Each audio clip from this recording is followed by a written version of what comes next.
A'udzu billahi minasyaitonir rajim. Bismillahirrahmanirrahim. Assalamualaikum warahmatullahi wabarakatuh. Alhamdulillahi rabbil alamin wa bihi nasta'inu ala umurid dunya waddin. Wa sallallahu ala sayyidina Muhammadin khatamin nabiyyin wa alihi wa sahbihi ajmain.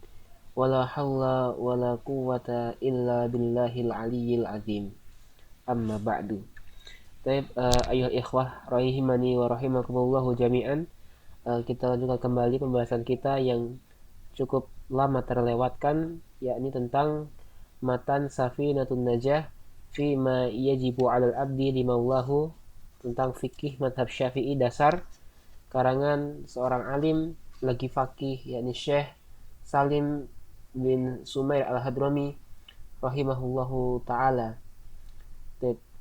Dan kita telah sampai pada pasal tentang tasdidatil Fatihah, ya, tentang tasdid yang ada pada bacaan surat Al-Fatihah.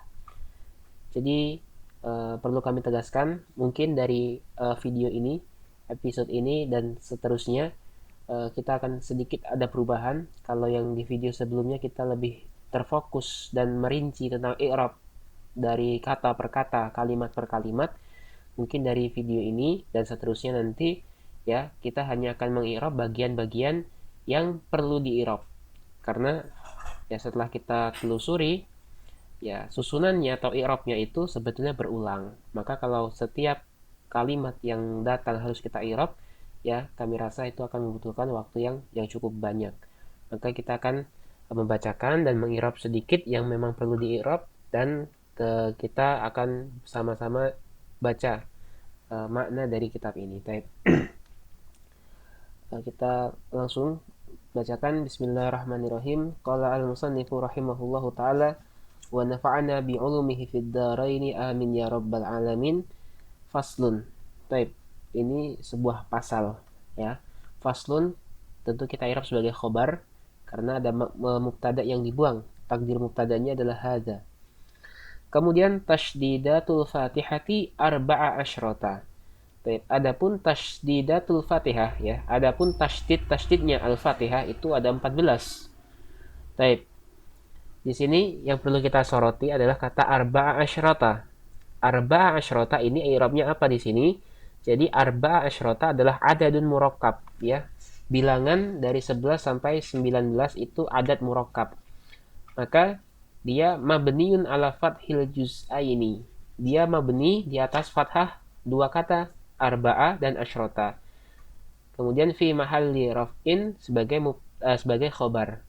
Jadi arba'a asyrota dia mabni, ya, dan dia fi mahalli raf'in sebagai khobar. Jadi ada 14 tempat di mana, ya, tasydid itu berada di surat Al-Fatihah. Ya, kita lanjutkan bacakan. Taib.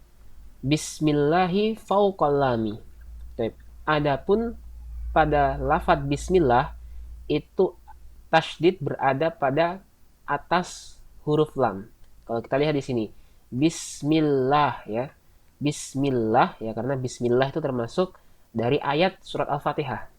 Nah, bismillah di situ ada tasydidnya di atas lafzul jalalah, di atas huruf lamnya. Taib. Nah, ini sekaligus kita i'rab dulu karena nanti i'rabnya akan berulang. Jadi bismillah itu i'rabnya sebagai mubtadaun marfu'un bil ibtida wa alamatu raf'ihi dhammatun muqaddaratun ala akhirih. Ya. Mana min zuhuriha ishtighalul mahalli bi harakatil hikayah. Taib. Jadi bismillah ini sebetulnya sebagai mubtada.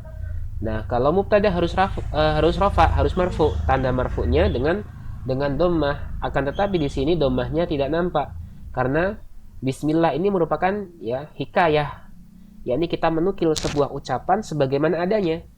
Maka harokatnya, tanda i'rabnya muqaddarah, terhalang dari nampaknya dhammah tersebut karena sibuk tempat dengan harokat hikayah. Nah, fauqal lami tentu nanti sebagai khobarnya, ya, atau boleh kita katakan muta'alliq kepada khobar yang dibuang karena fauqal lami ini dzaraf dan dia tentu syibhul jumlah.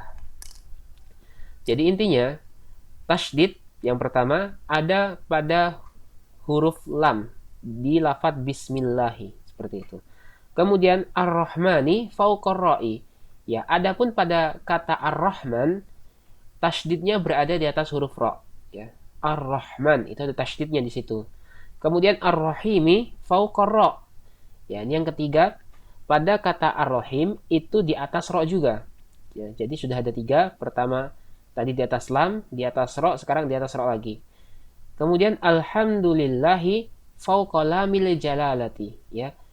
Adapun pada lafaz alhamdulillah, tasydidnya berada di atas lam jalalah, ya, lillahi. Nah, lillahi itu ada tasydid di situ. Kemudian rabbil alamina fauqal ba'i. Adapun pada kata rabbil alamin, tasydid itu berada di atas huruf ba, rabbi. Nah, itu ada tasydidnya.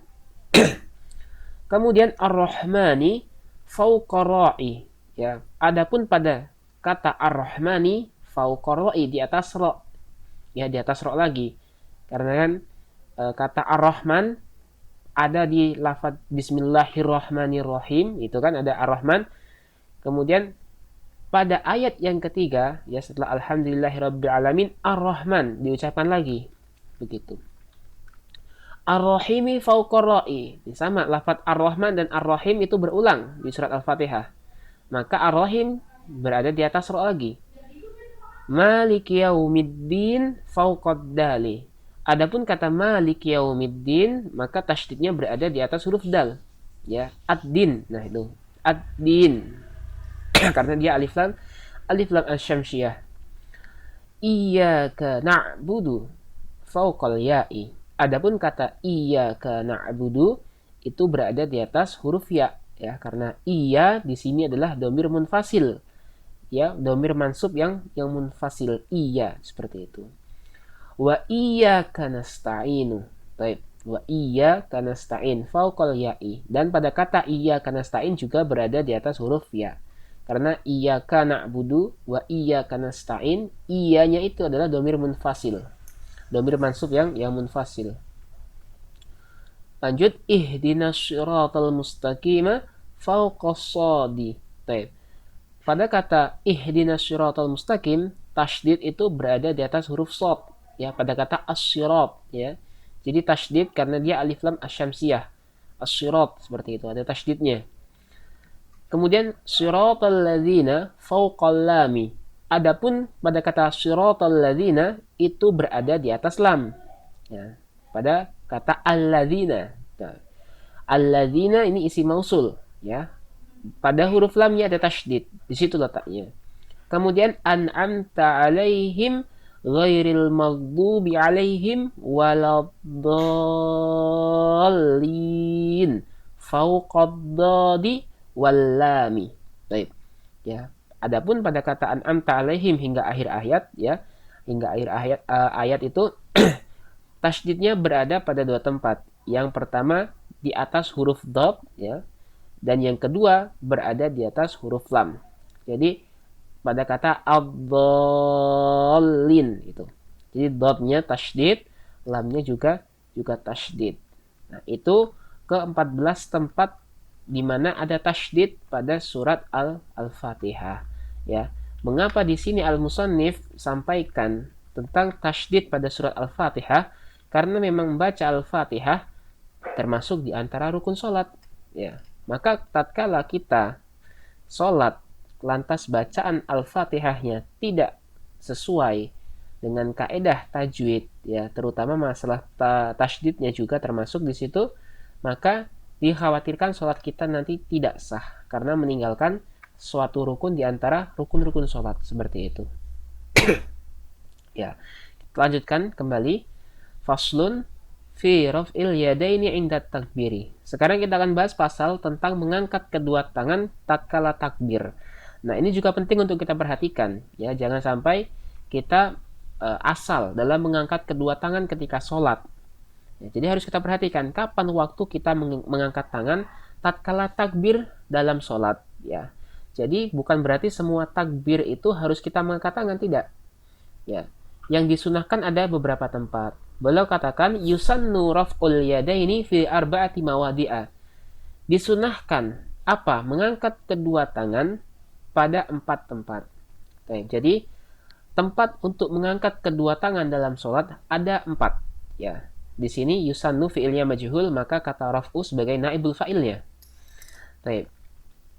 Kemudian beliau akan jelaskan keempat tempat itu di mana saja. Ya. Yang pertama inda takbiratil ihram. Tatkala takbiratil ihram, ya. Takbiratul ihram itu adalah takbir yang pertama kali ya ketika kita memulai sholat. Allahu Akbar itu takbiratul ihram. Dinamakan takbiratul ihram karena setelah kita mengucapkan takbir ini, segala hal yang tadinya halal menjadi haram. Hal-hal yang halal seperti makan, minum, berbicara, ya, itu semuanya halal. Tapi ketika kita mulai sholat, diawali dengan takbir ini, maka semua itu menjadi haram. Dalam artian kalau kita makan, setelah baca takbiratul ihram ini, sholatnya batal. Kalau kita minum, maka batal. Kalau kita berbicara dengan pembicaraan di luar sholat juga itu juga menjadi batal. Maka namanya takbiratul ihram. Adapun takbir-takbir yang lain, namanya takbir intikal, takbir untuk berpindah dari satu rukun kepada rukun yang lain. Baik, jadi disunahkan mengangkat kedua tangan tatkala kita berada ketika takbiratul ihram, seperti itu. Disunahkan mengangkat kedua tangan. Baik. Nah, dari segi i'rabnya di sini, inda takbiratul ihram ini adalah syibhu jumlah karena dia dzaraf beserta idhofah. Nah, maka syibhul jumlah. Nah, maka boleh di sini kita jadikan syibhul jumlah ini sebagai khobar. Nah, mubtada'nya mahdhuf, takdirnya al-awwalu. Jadi al-awwalu inda takbiratil ihram, seperti itu ya. Jadi inda takbiratil ihram nanti sebagai khobar atau ta'alluq kepada khobar yang mahdhuf juga. Nah, nanti tinggal kita samakan dengan kata yang lainnya. Wa inda ruku'i wa inda li'tidali, kita takdirkan seperti itu. Berarti as-sani atau was-sani inda ruku'i, was-salisu inda li'tidali, dan seterusnya. Taib, itu segi i'rabnya. Taib. Wa inda ruku'i, dan ketika ruku. Ya, maksudnya ketika hendak ruku. Jadi setelah baca surat Al-Fatihah, kemudian kita baca surat pendek, ya, kemudian kita takbir untuk ruku. Nah, ketika takbir ini kita disunahkan mengangkat kedua tangan. Wa indal i'tidali, dan tatkala i'tidal, ya, ketika i'tidal dalam kondisi ruku kita i'tidal, sami Allahu liman hamidah, di situ kita mengangkat kedua tangan. Ini sunnah. Wa indal qiyami minat tasyahhudil awwali, ya, dan tatkala berdiri dari tasyahud pertama, ya, dari tasyahud pertama. Jadi ini berlaku untuk sholat yang dia memiliki tasyahud pertama, jadi sholat maghrib, pokoknya selain sholat subuh. Kalau sholat subuh atau sholat yang 2 rakaat, dia kan langsung tasyahud akhir. Nah, maka nggak berlaku sunnah ini. Tapi sunnah ini berlaku untuk yang sholat dia itu punya 3 ataupun 4 rakaat, ya, yang dia memiliki tasyahud awal, seperti itu. Nah, perlu diperhatikan di sini teman-teman. Jadi ternyata yang disunahkan adalah ketika kita bangkit berdiri setelah kita bertasyahud awal, itu disunahkan untuk mengangkat kedua tangan. Ya, mungkin sebagian dari kita selama ini ketika di rakaat pertama, ya, selesai rakaat pertama kan sujud langsung naik tuh, langsung bangkit untuk berdiri untuk mulai baca Al-Fatihah lagi. Terkadang sebagian saudara-saudara kita ini mengangkat tangan di sini. Ya, jadi setelah sujud rakaat pertama ini selesai, sujud di rakaat pertama ini kan selesai, maka dia akan bangkit langsung karena nggak ada tasyahud di situ. Ketika bangkit langsung takbir sembari mengangkat kedua tangan. Nah, kalau kita mengacu ternyata pada kitab Safinatun Najah, pada kondisi itu mengangkat kedua tangan bukanlah termasuk sunnah. Maka kalau bukan termasuk sunnah, ya sebetulnya tidak perlu mengangkat kedua tangan di situ. Kecuali kalau teman-teman mungkin yang mengamalkan hal itu punya rujukan atau landasan. Cuman saran dari kami, kalau teman-teman tidak memiliki landasannya atau belum menemukan pendapat ulama yang mengatakan bahwa itu merupakan sebuah sunnah, yakni bangkit dari rakaat pertama untuk berdiri di rakaat kedua itu mengangkat kedua tangan, itu sunnah. Kalau kita tidak temukan landasannya, kita tidak temukan qaul ulama di situ, lebih baik tinggalkan. ya lebih baik ditinggalkan karena khawatirnya kita justru malah menambah gerakan dalam sholat dan itu bisa membatalkan sholat itu sendiri. Jadi yang mengangkat kedua tangan adalah ketika bangkit dari tasyahud awal. Kita lanjutkan yang terakhir, pasal terakhir, faslun fi syurutis sujudi. Ya, pasal pembahasan tentang syarat-syarat sujud. Syurutus sujudi sab'atun. Adapun syarat-syarat sujud itu 7. Ya, ada 7 syarat untuk sujud. Yang pertama apa? An yasjuda ala sab'ati a'dha'in. Ya. Yang pertama syaratnya adalah sujud di atas 7 anggota badan. Ya, jadi sujud itu ada 7 anggota badan yang harus nempel dengan tanah. Wa antakuna jabahatuhu maksyufatan, dan adalah kondisi dahinya itu maksyufatan, terbuka. Ya, jadi kondisi bahunya itu dia harus dahinya itu harus terbuka, tidak tertutupi dengan sesuatu apapun seperti itu ya, sesuatu yang dia bisa menutupi dahinya untuk menyentuh tanah atau tempat sujud dalam sholat itu. Nah, ini syarat yang kedua. Nah, dan kita ingatkan kembali karena di sini ada an yasjuda, an takuna. Ini bisa kita takwil. Jadi takwilan dari kata an yasjuda itu adalah sujuduhu, seperti itu. Ya, jadi an yasjuda ini sebagai mubtada nanti. Ya. Mubtada. Kemudian an takuna ini juga nanti sebagai mubtada juga bisa seperti itu, atau sebagai badal dari kata sab'atun. Ya, an yasjuda takwilannya sujuduhu.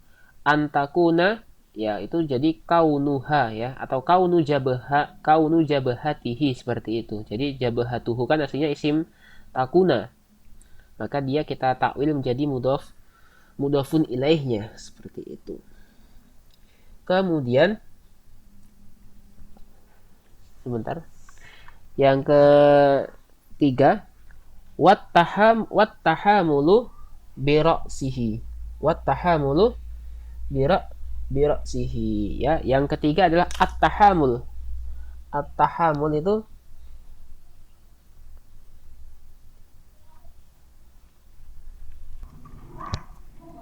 yakni memberatkan. At-tahamul ini membawa, yakni membawa bira'sihi dengan kepalanya. Maksudnya adalah berat badannya itu ya, tumpuannya kepada kepalanya, seperti itu. Jadi ketika sujud itu kepalanya menekan tempat sujud. Ya, dan syarat berikutnya adalah wa adamul huwiyyi li ghairihi, dan ketiadaan turun itu untuk selain sujud. Ya, jadi nggak boleh, syarat sujud ini berikutnya adalah tidak boleh turun itu tujuannya untuk selain sujud. Misal kalau boleh kita contohkan ya, ada orang sholat seperti itu, kemudian ketika sholat ya dia ngantuk gitu, misalnya dia ngantuk ya, terus kehilangan keseimbangan, terus dia jatuh dalam posisi sujud. Ya, ini nggak terhitung sujud karena dia turunnya bukan karena memang menyengaja turun untuk sujud, atau misalnya didorong oleh orang lain seperti itu, maka nggak terhitung sujud. Kemudian wa alla yasjuda ala syai'in yataharraku biharakatihi, dan tiadalah ya bersujud di atas sesuatu yang bergerak dengan bergeraknya dia, seperti itu. Jadi nggak boleh ya orang itu sujud di atas sesuatu yang sesuatu ini ikut bergerak ketika dia bergerak. Misalnya kalau kita pernah lihat orang ya sholat, dia pakai imamah, pakai sorban misalnya, ya kan, sorban. Ketika dia sujud, turun untuk sujud, sorbannya itu menjuntai ya, kemudian menutupi wajah atau dahinya yang digunakan untuk sujud. Maka di sini dia sujud di atas sesuatu yang mana sesuatu ini ikut bergerak mengikuti dia. Karena sorban itu kan ketika dia berdiri, ikut bergerak seperti itu. Ini nggak boleh, nggak sah nanti. Ya, jadi nggak boleh dia bersujud di atas sesuatu yang ikut bergerak dengan pergerakan dia. Kemudian wartifa'u asafilihi ala a'alihi, dan syarat berikutnya adalah menaikkan bagian bawah tubuhnya kepada bagian atasnya. Maksudnya begini, posisi badan bagian bawah itu harus lebih tinggi daripada posisi badan bagian atas. Ya, pundak seperti itu. Itu kan posisi badan bagian atas. Nah, badan bagian bawah itu ya punggung dan apa namanya ini, mohon maaf, pantat seperti itu harus lebih tinggi. Nah, maka tatkala dia sujud, kok posisi badan bagian belakangnya itu sejajar dengan badan bagian depan atau malah lebih pendek dari badan bagian depannya, maka nggak sah. Ini contoh misalnya ketika Jumatan. Ya, Jumatan mungkin kalau di masjid-masjid besar yang sampai membludak jamaahnya, terkadang kalau kita datang itu kan dapatnya di luar. Ya, di luar itu terkadang kita dapat tempat yang nggak strategis, yang miring seperti itu. Nah, hati-hati. Kalau kita sholat di tempat yang miring seperti itu, kemudian kita menginjak tempat yang lebih rendah, ini rawan. Kalau kita sujud nanti, ya, otomatis badan kita itu bagian depannya akan sujud di tempat yang lebih tinggi daripada posisi kaki kita berpijak. Ini bisa mengakibatkan posisi kita sujud itu tubuh bagian depan kita sejajar dengan tubuh bagian belakang. Maka ini bisa menyebabkan sujud kita tidak sah atau sholat di tangga. Nah, itu kan miring. Nah, hati-hati. Ya, kalau sujud harus diperhatikan. Pastikan tubuh bagian belakang lebih tinggi dari tubuh bagian depan. Kemudian wat tuma'ninatu fihi, dan syarat sujud yang terakhir adalah tuma'ninah dalam sujud tersebut. Jadi bukan buru-buru sujudnya, bukan seperti burung yang mematuk seperti itu, tapi harus ada tuma'ninah. Tuma'ninah itu disampaikan syarat atau kadar tuma'ninah, yakni sekadar membaca subhanallah seperti itu. Ya. Jadi inilah ketujuh syarat untuk sujud berdasarkan dari kitab Safinatun Najah yang bermazhabkan mazhab Asy-Syafi'i.